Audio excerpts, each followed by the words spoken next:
마태복음 16장 말씀이고요. 보여주시죠.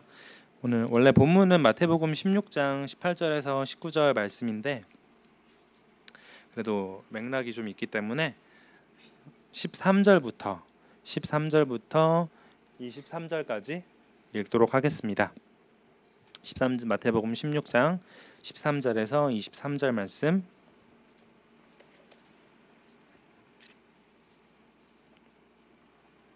하나님 말씀 제가 읽겠습니다.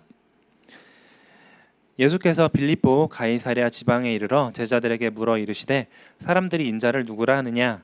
이르되 더러는 세례 요한, 더러는 엘리야, 어떤 이는 예레미야나 선지자 중에 하나라 하나이다. 이르시되 너희는 나를 누구라 하느냐? 시몬 베드로가 대답하여 이르되 주는 그리스도시요 살아계신 하나님의 아들이시니이다. 예수께서 대답하여 이르시되 바요나 시몬아 내가 복이 있도다. 이를 내게 알게 한 이는 혈육이 아니요 하늘에 계신 내 아버지시니라. 또 내가 내게 이르노니 너는 베드로라. 내가 이 반석 위에 내 교회를 세우리니 음부의 권세가 이기지 못하리라. 내가 천국 열쇠를 내게 주리니 내가 땅에서 무엇이든지 매면 하늘에서도 매일 것이요 내가 땅에서 무엇이든지 풀면 하늘에서도 풀리리라 하시고 이에 제자들에게 경고하사 자기가 그리스도인 것을 아무에게도 이르지 말라 하시니라.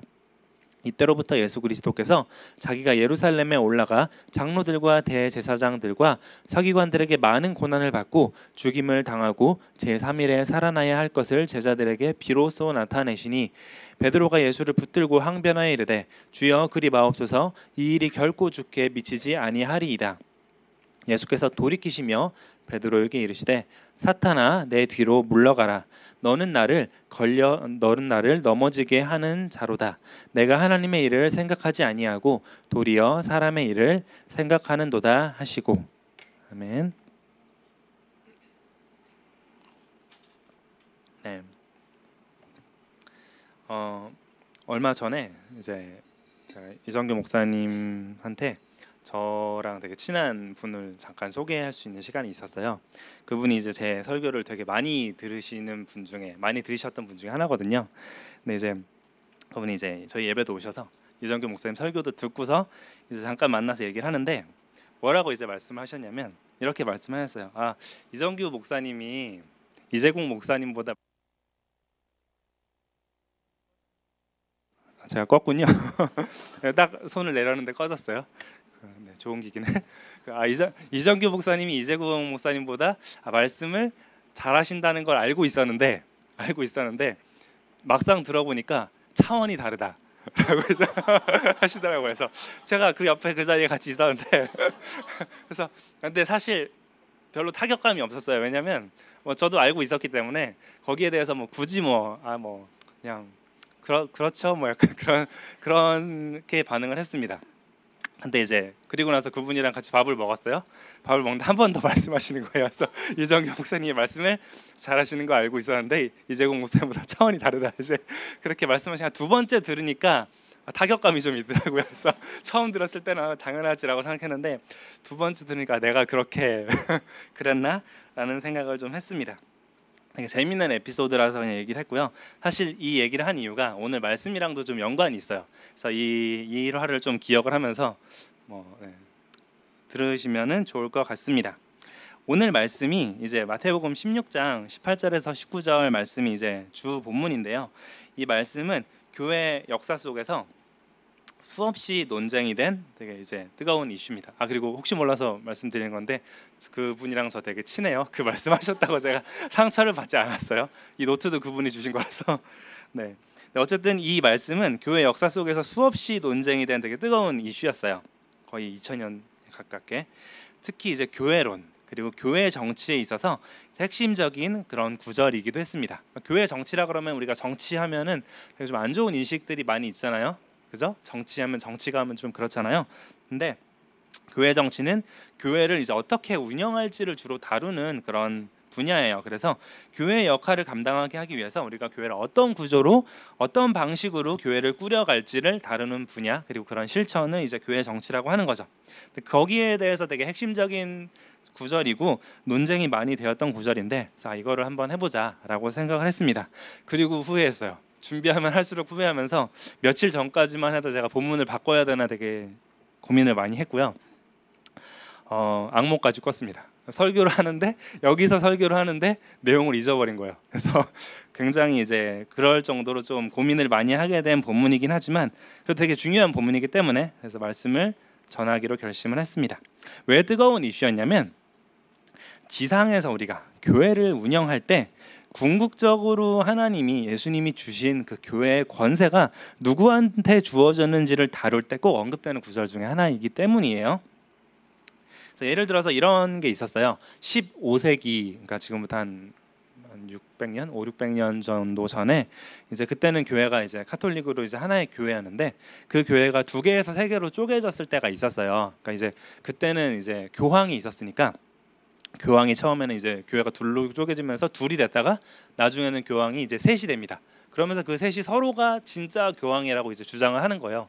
근데 이제 교회가 분열이 되면 여러 가지로 이제 문제가 많이 생기니까 이 교회를 이제 서로 합치기 위해서 노력을 많이 했던 거죠. 근데 그렇게 합치려고 할 때 가장 방해가 되는 존재가 있었는데 그 누굴까요? 교황이 제일 방해가 됐죠. 교황이 셋이 있으니까 그 셋이 다 서로 진짜 교황이라고 생각하니까 그 권력을 포기하고 싶지 않을 거 아니에요. 그러니까 아무도 서로가 내려놓으려고 하지 않는 거예요. 그리고 그때까지만 해도 이제 많은 사람들이 교황한테 이 하나님이 주신 권세, 예수님이 주신 권세가 있다라고 믿는 사람들이 이제 많이 있었습니다. 이제 그래서 이 구절이 문제가 된 거예요. 이 문제를 해결을 하려면 교황이 일단은 좀 잠잠해야 되는데 이제 이 말씀을 보니까 교황인 베드로한테 1대 교황이라고 생각했거든요. 교황인 베드로한테 이 열쇠의 권세, 하나님이 교회의 권세를 주신 것 같은데 그럼 이 문제를 어떻게 해결해야 되냐라고 하면서 이 본문을 가지고서 이 베드로한테 이 하나님이 권세를 예수님이 주신 게 뭘 의미하느냐라는 걸 가지고서 엄청 많이 싸웠습니다. 그리고 그 이후에도 많이 싸웠고요. 사실 그 이전에도 많이 싸웠던 본문이에요. 그래서 종교개혁 시대에도 굉장히 큰 어떤 관심사이기도 했던 거죠. 그래서 저희 그림 하나 보여주시면 이게 뭔지 혹시 아시나요? 네, 가보신 분은 아실 텐데 바티칸의 성 베드로 성당을 이제 그 위에서 보여준 거예요. 잘 안 보이시면 잠깐 불 꺼주셔도 되는데 안 꺼주셔도 되고요. 상관없습니다. 네, 그 이렇게 열쇠 모양이에요. 이렇게 이게 그 저쪽으로 가면 이제 열쇠 키 꼽는 부분인 거고 손잡이로 잡아서 돌리는 그런 열쇠 모양처럼 보이시나요? 이 열쇠라는 권세를 베드로한테 줬고 그게 교황으로 이어진다라고 생각을 하는 게 여기에 사실 잘 드러나 있는 거죠. 그림 하나만 더 넘겨주시면 이게 교황의 그 코트 오브 암즈라 그래서 이제 문장이거든요. 열쇠가 있죠. 이제 예수님이 열쇠의 권세를 교황한테 줬고 이게 그 가톨릭 교회에 있다라고 이제 생각을 하고 이렇게 문장이 나와 있는 거예요. 그래서 굉장히 이제 중요한 주제로 논의가 많이 됐던 거기도 하고 그래서 사실은 약간 사심을 조금 담아서 오늘 말씀이 제가 이번 주부터 할 교회론 강의 일종의 프리퀄이라고 볼 수도 있습니다. 큰 상관은 없는데 연관이 있다라는 걸 말씀을 드리고 싶었어요. 근데 이 말씀이 이 부분이 이제 왜 그렇게 중요할까요? 사실 이제 권위나 권세라는 거 되게 요즘 시대에는 되게 구식처럼 느껴지는 거 아닌가요? 그리고 뭔가 권위에 대해서 얘기하면 좀 이제 의심스럽게 바라보거나 꼰대처럼 보이게 되는 그런 시대이긴 하지만 이 어떤 힘, 교회에 하나님이 주신 예수님이 주신 이 힘이라는 게 일단 예수님이 주셨다는 거에 의미가 있겠죠. 그리고 예수님이 어떤 교회가 갖고 있는 특별한 역할이 있기 때문에 이 권세를 주셨다라는 걸 생각을 한다면 그러니까 교회가 교회답게 운영되기 위해서 되게 중요한 부분 중에 하나라는 걸 생각을 한다면 이 부분이 되게 중요한 거라고 생각할 수 있습니다. 그래서 이제 오늘 말씀을 들을 때 3가지 정도를 같이 생각을 해보시면 좋을 것 같아요. 첫 번째로 이 힘이 뭐냐, 예수님이 주셨다는 이 열쇠의 힘이라는 게 뭐냐. 두 번째는 누구한테 정말 주신 거냐. 그리고 세 번째로 그럼 이게 왜 주신 거냐 혹은 왜 중요하냐라는 것을 생각을 하면 좋을 것 같습니다. 이제 본문 28, 19절 말씀을 좀 자세히 보기에 앞서서 전체 앞뒤를 읽은 이유가 있어요. 그래서 배경 설명을 잠깐 하자면 마태복음 15장이 어떻게 끝나냐면 예수님이 이제 오병이어 기적을 일으키신 다음에 그 다음에 끝나요. 그리고 이제 16장이 시작이 되는데 거기서 예수님이 행하시는 하나님의 일들에 대해서 그걸 이제 전혀 못 알아보고 이를 비판하는 교회의 지도자들, 그러니까 당시 이제 유대 교회의 지도자들 바리새인과 사두개인들을 꾸짖으시는 내용이 나와요. 16장 초반에. 그 다음에는 제자들한테 예수님이 따로 이 바리새인과 사두개인들의 잘못된 가르침, 누룩을 주의해라라고 따로 이제 가르치시는 내용이 나옵니다. 즉 이들이 사실 유대 교회에서 사람들을 하나님께로 인도를 해야 되는데 그거를 못하고서 오히려 율법주의나 교만이나 자기 사랑으로 빠지고 있는 모습들을 지적하시면서 그들을 주의하라고 이제 말씀을 하셔요. 그러고 나서 이제 오늘 말씀이 나온 본문이 등장하게 되는 거죠. 그래서 이제 제자들을 따로 불러놓고서 예수님이 이렇게 물으세요. 사람들이 나를 어떻게 생각하냐라고 물으셨죠. 되게 유명한 구절이잖아요. 그리고서 사람들이 제자들이 이렇게 말하죠. 사람들이 예수님을 세례 요한이라고 부릅니다. 또는 더러는 엘리야라고 부릅니다. 예레미야라고 부릅니다. 또는 선지자 중에 하나라고 부릅니다. 그렇게 설명을 하죠. 그러니까 이제 예수님이 제자들한테 너희는 나를 누구라 하느냐라고 이제 물어보시죠. 그리고 나서 16절에서 시몬 베드로가 되게 유명한 신앙 고백을 합니다. 그래서 주는 그리스도시요 살아계신 하나님의 아들이시니이다라고 이제 고백을 하죠. 되게 유명한 이제 신앙 고백이고 이 말은 사실 그냥 성경이 예언한 어떤 구원자 혹은 그냥 성경에서 나오는 선지자 그 이상의 존재로서 하나님의 아들이신 분이 바로 예수님입니다라는 신앙 고백을 하고 있는 거잖아요. 그리고 거기에 대해서 이제 17절에서 예수님이 칭찬을 하시죠. 그래서 이 신앙 고백이 너가 생각해서 한 게 아니라 하늘에 계신 성부 하나님께서 너한테 이제 알려주셔서 이 고백을 할 수 있는 거다라고 엄청 칭찬을 해주시면서 이제 오늘 말씀이 나오는 거예요. 그래서 오늘 말씀 16장 18절 먼저 한번 읽어보면 좋을 것 같은데요. 한번 다 같이 읽어볼까요? 시작. 또 내가 내게 이르노니 너는 베드로라. 내가 이 반석 위에 내 교회를 세우리니 음부의 권세가 이기지 못하리라. 이렇게 말씀을 하십니다. 너는 베드로라라고 얘기하시는데 이제 베드로라는 이름을 예수님이 이제 이 시몬한테 지어 주신 거거든요. 원래 이름은 이제 시몬인데 요한의 아들 시몬인데 베드로라는 이름을 지어 주십니다. 근데 사실은 이 마태복음에서도 이 베드로라는 이름이 여기서 처음 나오는 것도 아니고요. 그리고 요한복음 1장 42절을 보면 요한복음 1장 42절 잠깐 보여주시면 이렇게 나오죠. 데리고 예수께로 오니 예수께서 보시고 이르시되 내가 요한의 아들 시몬이니 장차 게바라 하리라 하시니라. 게바는 번역하면 베드로라.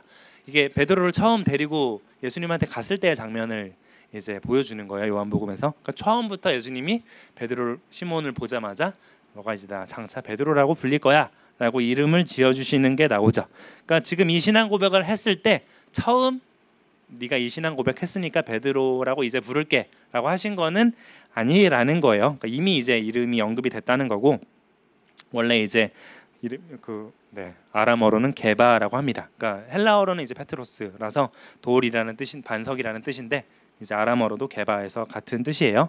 근데 이 반석이라는 뜻의 이름 베드로를 부르시면서 문제는 이 반석 위에 자신의 교회를 세우리라고 이제 예수님이 말씀을 하셨는데 여기서 이제 첫 번째 문제가 등장을 해요. 이 반석 위에 내 교회를 세우겠다라고 말씀을 하시는데 그러면 이 반석이 베드로냐라는 질문이 처음 나오는데요. 이 질문이 나온 이유가 있어요. 왜 이 질문이 나왔냐면 예수님이 너는 베드로야라고 하신 다음에 이 반석이라고 말씀하실 때 이 반석은 그러니까 베드로는 페트로스 그리고 이 반석은 페트라예요. 그러니까 조금 끝이 다르죠. 끝이 다르다는 건 이제 베드로는 이제 남성형 명사로 이제 부른 거고 이 반석할 때 반석은 여성형 명사로 이제 단어를 이야기를 한 거거든요. 전 헬라어를 별로 좋아하지 않고요. 설명을 해야 돼서 얘기를 하는 겁니다. 어쨌든 이 차이가 있기 때문에 그럼 이 반석인 페트라가 베드로냐라는 걸 가지고서 사람들이 막 이제 논의를 하기 시작을 한 거예요. 차이가 있다고 보는 사람들은 어떻게 생각을 했냐면 이 반석은 첫 번째 예수님이다. 왜냐면 성경에서 고린도전서 같은 경우에 보면 예수님이 참 반석이라고 신령한 반석이라고 이제 바울이 이야기를 하거든요. 그러니까 여기서도 진짜 반석은 이제 예수님이고 예수님에 대해서 베드로가 고백을 했으니까 이제 베드로라고 이름을 불러주신 거다라고 생각을 하는 거죠. 또 하나 이제 베드로가 지금 한 게 뭐죠? 예수님에 대해서 신앙 고백을 했잖아요. 그래서 이 반석은 사실 신앙 고백이다. 그러니까 베드로가 이렇게 신앙 고백을 했으니까 이제 베드로를 이제 반석이라고 불러주신 거다라고 생각을 하는 사람들도 주장하는 사람들도 있었고요. 그리고 이게 별 차이가 없다고 볼 경우 그냥 베드로가 남자니까 남성형으로 불렀을 거야라고 생각할 수도 있고, 아까 이제 아람어로 게바라고 했는데 게바는 뭐 남성형 여성형의 차이가 없어요. 그러니까 사실은 별 차이가 의미가 없는 걸 수 있는 거죠. 그러니까 그런 경우에는 그냥 이 반석은 베드로다라고 이제 보는 게 제일 자연스럽다고 보는 사람도 있고요. 또 하나는 이제 너는 베드로라고 하는데 베드로가 이 사도들을 대표해서 고백을 했기 때문에 그냥 베드로가 결국은 베드로를 반석이라고 하시는 게 아니라 베드로처럼 신앙 고백을 하는 모든 사도들 혹은 모든 성도들, 모든 사람들을 다, 모든 신자들을 다 반석이라고 하신 거다라는 네 가지의 해석이 있는 거죠.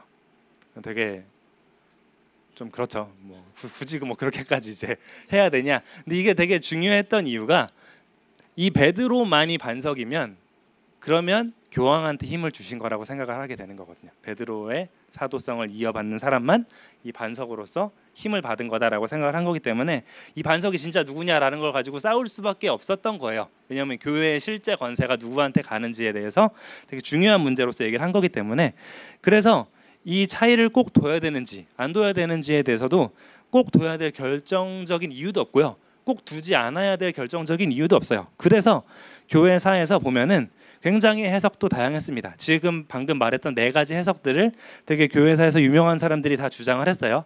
예를 들어서 초대교회에 이제 암브로시우스라는 사람이 있는데 들어보셨나요? 암브로시우스? 중요한 인물이에요. 네. 그분은 뭐라고 했냐면 이 반석은 이제 예수님이다, 혹은 베드로의 믿음이다 라고 얘기를 했고요. 그 다음에 또 키프리아누스라는 사람이 있었어요. 키프리아누스라는 사람은 이 반석은 감독들, 그러니까 교회의 지도자들이다 라고 주장하는 사람도 있었고요. 그리고 이정규 목사님이 그래도 많이 언급하셨을 사람인 아우구스티누스도 반석이 이제 예수님이다, 혹은 베드로의 신앙 고백이다, 혹은 뭐 베드로 자신이다. 세 가지나 말씀하셨는데 근데 그렇게 말씀하시기도 했고요. 그리고 또 이제 매튜 풀이라는 사람이 있습니다. 청교도 중에. 이분도 이정규 목사님이 좋아하시는데 이분은 신앙 고백이라고 생각을 했어요. 반석은 신앙 고백이다. 칼빈, 이분은 좀 더 많이 들었죠. 칼뱅 혹은 칼빈은 믿음이라고 이제 봤고요. 예수님에 대한 믿음, 베드로의 믿음이다. 저희가 이제 시간교회는 장로교잖아요. 처음 들어보셨나요? 시간교회는 장로교예요. 네, 시간교회는 장로교인데 장로교에서는 대체로 이제 뭐라고 생각을 하냐면 목사로 대표나 장로로 대표되는 베드로가 이제 목사와 장로로 이제 대표한다는 거죠. 그래서 교회의 지도자들이 이제 결국은 반석이다라고 해석하는 게 좀 이제 많이 있었습니다. 다 달랐죠. 다 사실 지금 이야기한 사람들의 교회의 어떤 정통에 속한 사람들인데 해석이 다른 거예요. 현대 주석가들도 사실은 그래서 좀 의견들이 많이 갈리긴 했지만, 그래도 예수님이 지금 베드로라고 말씀하시면서 베드로한테 반석 얘기를 하신 거니까 그래도 베드로 아니겠냐. 근데 그 베드로가 정말 뭘 의미하는지는 좀 이제 의견이 다양한 편입니다. 그래서 이 부분을 고민을 하면서 설교를 포기할까 고민을 많이 했었어요. 이걸 어떻게 해야 되지? 고민을 많이 하면서. 그래서 사실 가장 성경 본문에 충실해야 되잖아요, 해석을 할 때. 그리고 교회사를 통틀어 봤을 때도 포괄적이고 무리가 없는 해석을 해야 돼요. 그런 고민을 하면서 이걸 어떻게 할까 고민을 하면서 결론이 났습니다. 저 나름대로 결론을 세웠는데요. 그게 뭐냐면 모르겠다는 거예요. 전부. 네. 영어로 I don't know. 저는 모르겠다라는 생각을 했어요. 근데 이제 이 모르겠다고 인정한 다음이 중요한 것 같아요. 정확하게 이 반석이 누군지, 예수님이 어떻게 의도하신 건지 완벽하게는 모르겠어요. 완전히는 모르겠지만 분명한 사실 하나는 이 반석이 정말 성경 전체에서 말하는 예수님이든, 그리고 혹은 누가 말하는 다른 이들이 말했던 베드로의 믿음이든, 혹은 베드로가 예수님에 대해서 했던 신앙 고백이든 간에 예수님께서 이 말씀을 하실 때 베드로 또한 반석이라고 인정을 해주셨다라는 거죠. 그러니까 예수님이 제자들을 부르시고 그 부르심에 응답해서 믿음으로 나와서 예수님을 주님입니다라고 신앙 고백을 하는 베드로만큼은 예수님이 이제 반석이라고 봐주신 거는 그건 확실한 거예요. 그건 이제 분명하다고 이제 볼 수가 있는 거죠. 그러면 이제 베드로가 그 반석으로 예수님이 봐주신다면 그러면 베드로 외에 다른 사람들도 반석으로 봐주시느냐라는 거에 대해서는 사실 뭐 여러 가지로 해석이 갈릴 수는 있겠지만 그것도 맞는 것 같아요. 왜냐하면 베드로전서 2장 4절 5절 말씀을 보면은 이렇게 나와 있죠. 베드로전서 2장 4절 5절 말씀 같이 한번 읽어볼까요? 시작.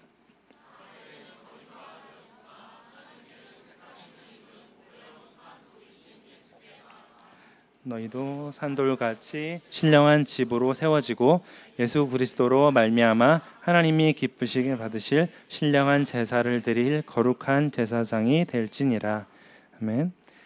베드로 전서잖아요. 그 베드로 전서인데 여기서 예수님을 산돌이라고 말하고 그리고 베드로가 지금 편지를 쓴 거니까 성도들도 산돌이 되라고 이야기를 하고 있어요. 이 산돌은 헬라어로 페트로스는 아니에요. 다른 단어긴 해요. 리토스라는 단어인데 이 단어는 사실 구약에서도 근데 반석으로 쓰였던 단어입니다. 그리고 뭐 주춧돌로도 이제 쓰였던 그런 단어예요. 그래서 저는 뭐 성경학자로서 성경학자가 아니기 때문에 거기에 대해서 뭐 어떻게 명확한 얘기를 할 수는 없지만 베드로 전서인데 베드로가 그 얘기하면서 너네도 다 페트로스가 되라 이렇게 하기는 좀 그렇잖아요. 그래서 아마 이제 다른 단어를 쓰지 않았을까라고 생각을 하지만 중요한 건 예수님이 반석이시고 그리고 너희들도 반석이 되라, 산돌이 되라라고 이야기를 하는 걸 봤을 때 예수님은 베드로한테 너가 반석이다라고 이야기를 하는 거고 베드로도 성도들한테 예수님이 반석이신 것처럼 너희들도 반석이 되라라고 말을 하기 때문에 예수님이 보시기에 말씀하시는 이 반석이 결국은 베드로뿐만이 아니라 신앙 고백을 하는 우리 모두가 될 수 있다라고 이제 저는 생각을 합니다. 그리고 그게 이제 맞다고 생각을 해요. 근데 중요한 건 이거예요. 더 중요한 건 이거죠. 예수님이 베드로를 반석이라고 여겨 주셨는데 그리고 이제 그걸 우리가 적용할 수 우리한테도 적용이 될 수 있다고 볼 수 있는데 그러면 신앙 고백하는 이 베드로가 그리고 신앙을 고백을 하는 우리가 반석이라면 어떻게 우리가 반석이 될 수 있을까라는 질문을 해야 되는 거예요. 왜냐하면 오늘 읽은 말씀 중에 이제 21절, 22절을 보면은 이 반석이라는 게 얼마나 말이 안 되는지가 나와요. 예수님이 처음으로 베드로의 신앙 고백 이후에 자신의 사역의 목표가 무엇인지를 이제 말씀을 해주세요. 21절, 22절 제가 한번 읽어볼게요. 이때로부터 예수 그리스도께서 자기가 예루살렘에 올라가 장로들과 대제사장들과 서기관들에게 많은 고난을 받고 죽임을 당하고 제3일에 살아나야 할 것을 제자들에게 비로소 나타내시니 베드로가 예수를 붙들고 항변하여 이르되 주여 그리 마옵소서 이 일이 결코 주께 미치지 아니하리이다. 이제 예수님이 하시는 일을 막죠. 그리고 예수님이 거기에 대해서 23절에서 예수께서 돌이키시며 베드로에게 이르시되 사탄아 내 뒤로 물러가라 너는 나를 넘어지게 하는 자로다 라고 말씀을 하십니다. 이제 베드로가 지금 혼나고 있는 건데 예수님이 너는 나를 넘어지게 하는 자로다 라고 말할 때 이 말이 다른 말로는 이제 영어로는 뭐 스텀블링 블록 그러니까 걸림돌이라는 말을 하고 있는 거예요. 너가 지금 내가 하는 일에 걸림돌이 되고 있다라고 말씀을 하시는 거죠. 여기서 굉장히 이제 아이러니한 문제가 생기는 거죠. 예수님이 처음에는 베드로한테 너는 반석이야라고 말씀을 하시고서 바로 그 다음에 너는 걸림돌이야라고 말씀을 하고 계시는 거예요. 그러니까 베드로는 곧 반석이자 걸림돌인 거죠. 그리고 그 말은 저희도 사실은 신앙 고백하는 성도로서 반석이 될 수도 있지만 걸림돌이 될 수도 있다라는 것을 오늘 말씀이 이야기를 해줍니다. 이게 그래서 어떤 의미인지를 좀 더 생각을 해보면 좋을 것 같아요. 조금 있다가. 그리고 이제 베드로를 반석이라고 말씀을 하신 다음에 예수님이 이 반석 위에 내 교회를 세우리니 라고 이제 말씀을 하시죠. 그래서 이제 이 교회라는 단어는 그냥 의미상 부름받은 사람들의 모임이라는 뜻이 이제 제일 기본적인 의미거든요. 그래서 예수님의 부름에 응답해서 신앙을 고백하는 사람들을 기초로 이제 교회를 세울 거다 라고 말씀을 하십니다. 그리고 나서 그 교회에 대해서 음부의 권세가 이기지 못하리라 라고 이제 말씀을 하세요. 이 음부의 권세라는 단어는 사실 번역을 잘한 것 같은데 그냥 일반적인 의미로는 직역하면 하데스의 문이에요. 하데스의 문. 그러니까 그냥 이게 입구라는 의미는 아니고요. 뭐 지옥문이다. 뭐 지옥문이 열렸다 할 때 그 지옥문 그런 의미가 아니라 그 영적인 공격을 하는 어떤 악한 권세에 대한 이미지가 이제 많이 있다 그래요. 옛날에는 이제 문이 그냥 입구가 아니라 그런 어떤 권세와 그런 공격을 하는 그런 이미지가 있었거든요. 그래서 저주를 할 때 그런 걸 많이 쓰긴 했다고 해요. 좀 이따 더 언급을 하겠습니다. 근데 중요한 거는 하나님과 교회를 무너뜨리는 악한 권세의 공격이 있을 텐데 거기에 맞서서 내가 이 반석 위에 세운 교회가 승리를 할 거다라고 말씀을 하고 계시는 거예요. 그렇게 얘기하시면서 19절에서 예수님이 이제 베드로한테 내가 천국 열쇠를 내게 주리니라고 이제 말씀을 하세요. 그러니까 사람들을 천국으로 인도하는 그냥 열쇠라는 뜻이에요. 쉽게 이해하면. 그러니까 사람들에게 이제 하나님 나라로 인도해 줄 수 있는 그런 열쇠를 주겠다라고 베드로한테 말씀을 하시는 건데, 그래서 이제 두 번째로 논쟁이 되는 게 이제 시작이 됩니다. 천국 열쇠는 그러면 누구한테 준 거냐? 반석이 베드로면 베드로한테만 준 거냐? 아니면 베드로를 대표하는 지도자들한테 준 거냐? 아니면 베드로로 대표되는 모든 신앙 고백하는 사람한테 준 거냐? 아니면 참 믿음 있는 사람한테만 준 거냐? 그런 식으로 엄청나게 이제 싸웠어요. 근데 이제 중요한 거는 이거예요. 반석인 모든 부름에 응답한 신앙 고백자를 설사 이제 그게 의미한다고 해서 19절에서 이 베드로를 열쇠를 받는 사람으로 택하신 게 꼭 모든 신앙 고백하는 사람이 열쇠를 받았다는 것을 필연적으로 의미하지는 않는다는 거죠. 제가 무슨 말 하는지 조금 그러신가요? 그러니까 꼭 반석이 베드로라고 해서, 그리고 그 베드로를 반석이 의미하는 게 모든 신앙 고백자라고 해서 이 열쇠를 준 대상이 꼭 모든 신앙 고백자라는 건 아니라는 거죠. 잊으셔도 됩니다. 잊으셔도 되는데, 중요한 건 뭐냐면 이제 이 두 가지를 사람들이 많이 구분을 했어요. 아까 말했던 암브로시우스, 아고스티누스 다 그렇게 구분을 했는데, 중요한 건 뭐냐면 이 열쇠를 누구에게 줬는지를 생각을 하려면 이 열쇠가 뭐 하는 건지를 생각을 해봐야 된다는 거죠. 뭐 하는 열쇠길래, 무슨 문을 여는 열쇠길래 사람들한테 베드로한테 주신 거냐라는 걸 생각을 해보면 누구한테 주셨는지를 추론을 할 수가 있겠죠. 그래서 이 열쇠가 뭔지를 좀 생각을 해보면 좋을 것 같습니다. 이 열쇠가 뭔지에 대해서 이제 천국으로 이제 인도하는 거라고 했지만 이 부분이 되게 중요해요. 마태복음 16장 19절에 보면 내가 땅에서 무엇이든지 매면 하늘에서도 매일 것이요 내가 땅에서 무엇이든지 풀면 하늘에서도 풀리리라. 이게 지금 열쇠를 가지고 실제로 구체적으로 하는 게 뭔지를 말씀을 하시는 건데, 크게 세 가지로 해석을 해왔어요, 사람들이.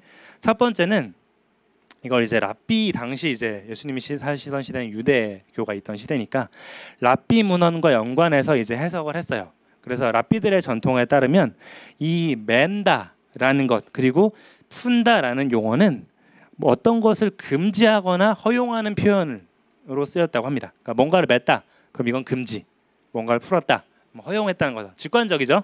직관적인 그런 표현인데, 즉 어떤 교회에서 법을 세우는 거랑 관련이 돼 있는 거예요. 그래서 하나님의 뜻을 따라서 법을 세우고 통치하는 권세를 주셨다라는 의미로 해석을 이제 많이들 했습니다. 그리고 뭐 나쁜 해석이 아니에요. 보통 이렇게 나쁜 해석이 아니다 그러면 이제 좋은 해석도 아니라는 의미일 수도 있죠.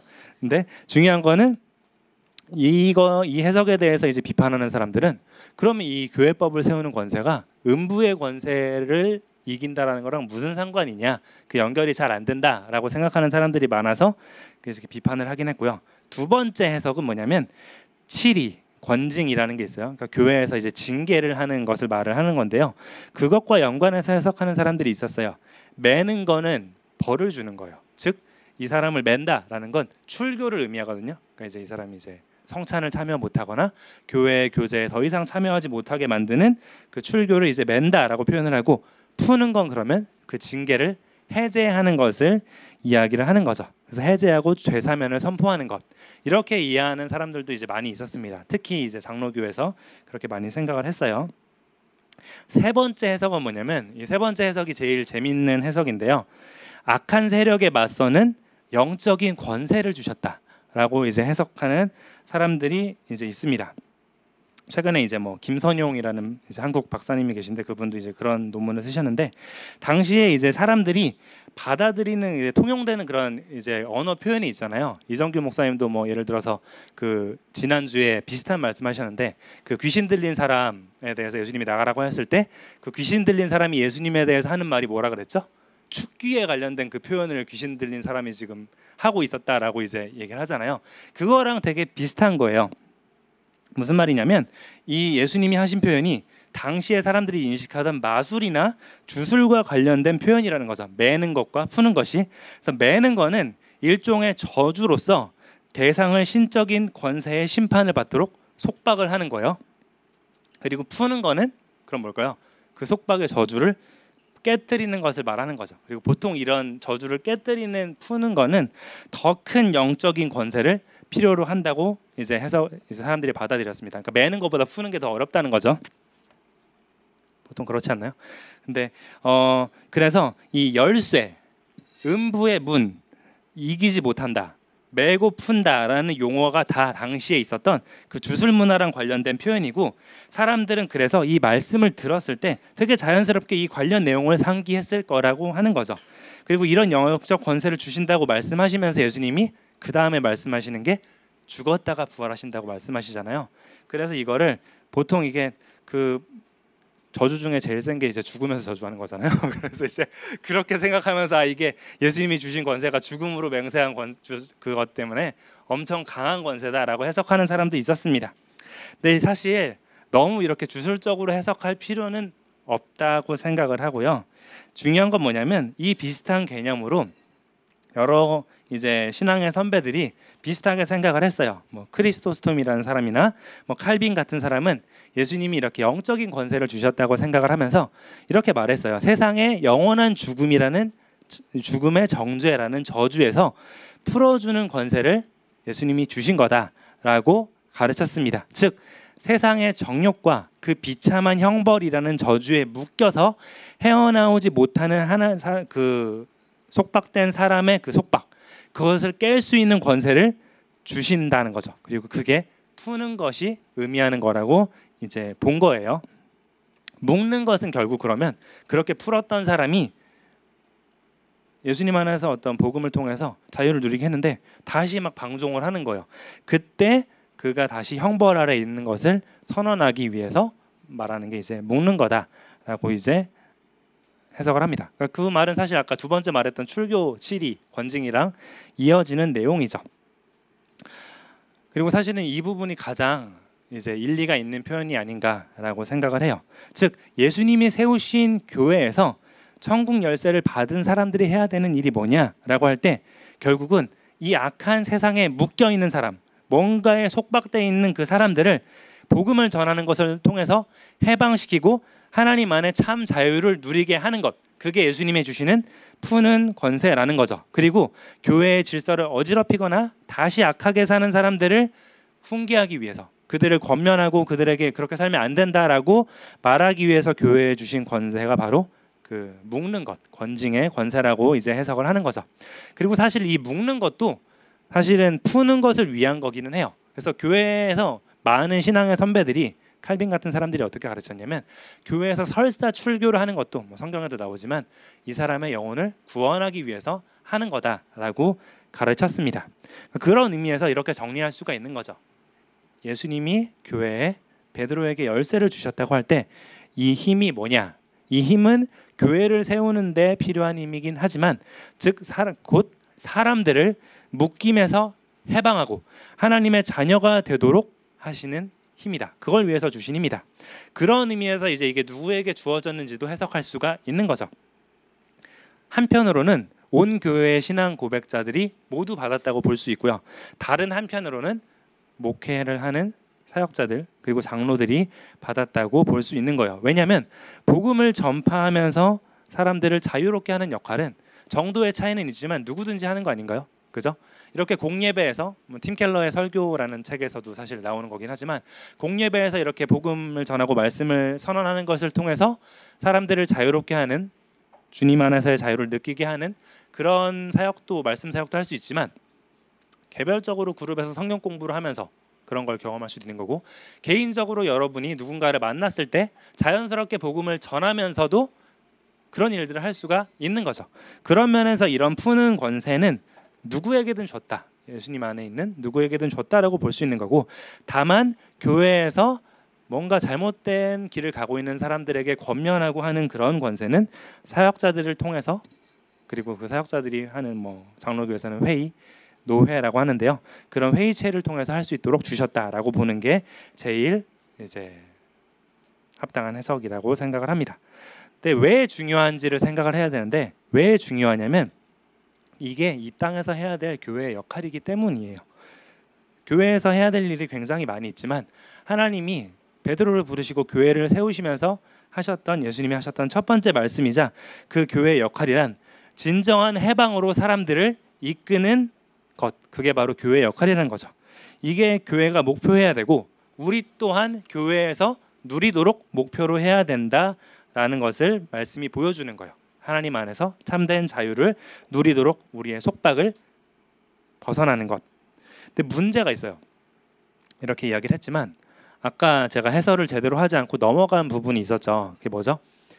베드로를 반석이라고 부르셨는데 그리고 나서 그 다음에는 걸림돌이라고 이제 부르신 거예요. 네, 우리 제가 몇 시까지 설교할 수 있나요?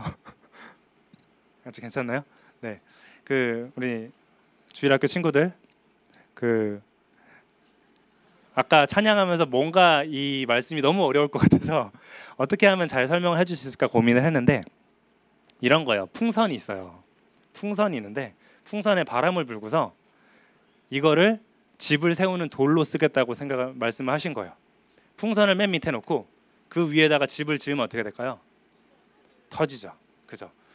그런 것과 비슷한 말씀을 예수님이 베드로한테 하고 계시는 거죠. 너는 반석이다 라고 얘기를 하셨는데 사실은 반석이 아니라 언제든지 걸림돌이 될 수 있는 사람을 반석으로 세우셨다라고 말씀을 하시는 거예요.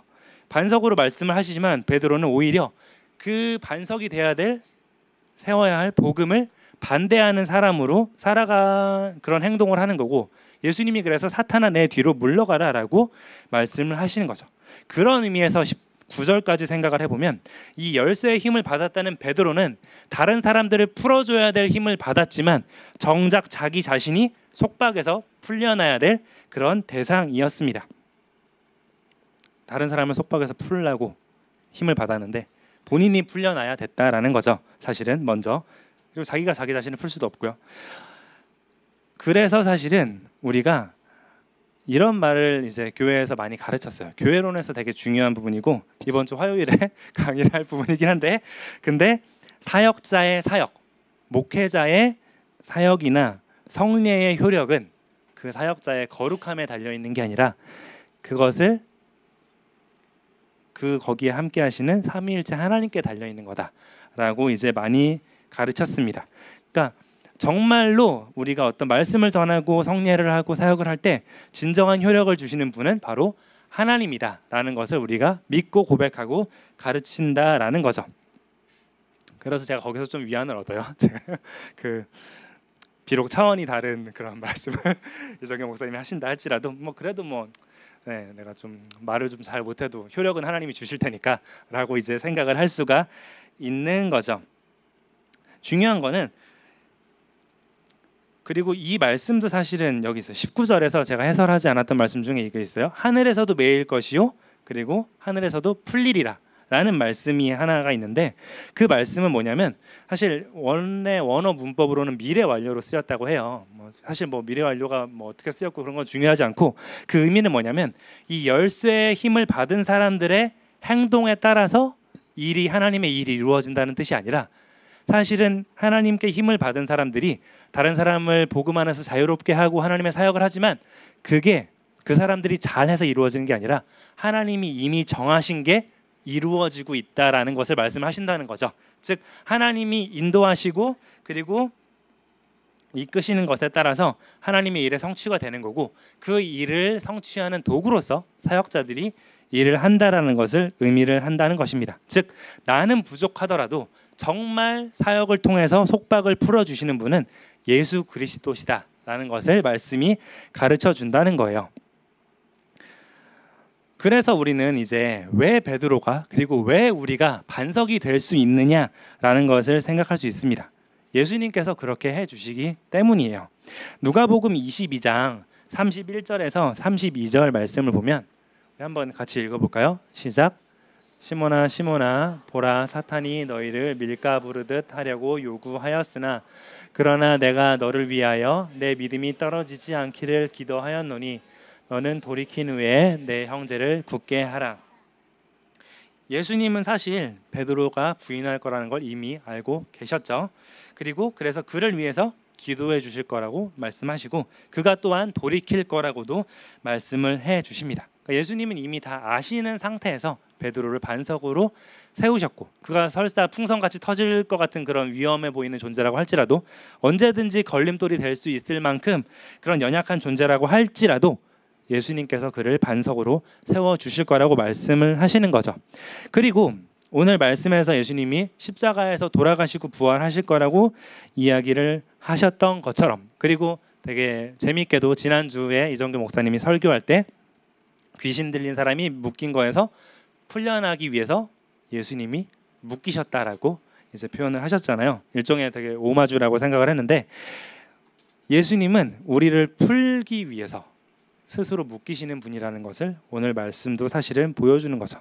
우리를 풀기 위해서 스스로 묶이시고 죽임을 당한 분이시고 그리고 부활하심으로써 스스로 풀려나신 분이고 그래서 우리도 이 세상에서의 속박에서 완전히 풀려날 것을 보증하는 분이십니다.